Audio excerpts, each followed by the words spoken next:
Welcome to this market and economic update. In this video, we will discuss the main themes affecting markets as we enter the remaining months of 2025. We will examine why stock prices have reached very high levels compared to history and what it means when the Fed lowers interest rates and how to think about uncertain policies. These topics matter because markets are giving us mixed signals.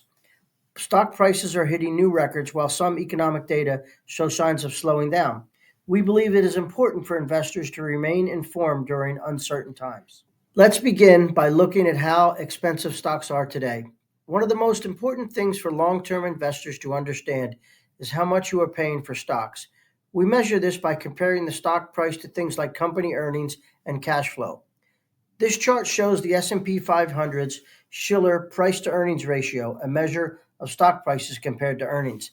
The S&P 500 has gone up 34% since its low point in April, giving us double-digit returns for the year.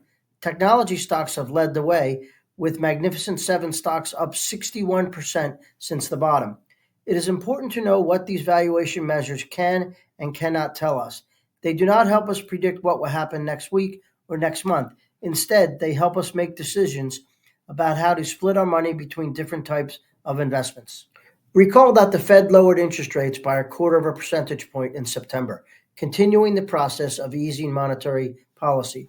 What makes this situation unusual is that the Fed is lowering rates while the economy is still growing and the stock markets are at record highs. In the past, the Fed usually lowered rates during an economic crisis or recession.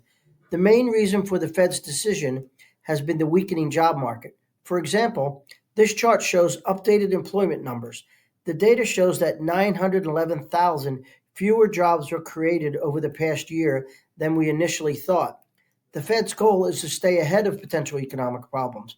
For investors, rate cuts usually help both stocks and bonds perform well if the economy remains strong. Finally, let's talk about what policy uncertainty means for your investments. After big swings in the market caused by tariffs earlier this year, market volatility and economic policy uncertainty have waned. Current levels like the government shutdown and ongoing tariff discussions create short-term portfolio volatility. For investors, this uncertainty may feel uncomfortable. The last several years' strong results have shown ignoring the short-term swings has resulted in much better long-term performance. Rather than seeing uncertainty as something to avoid, successful long-term investors see it as a normal part of a functioning, healthy market.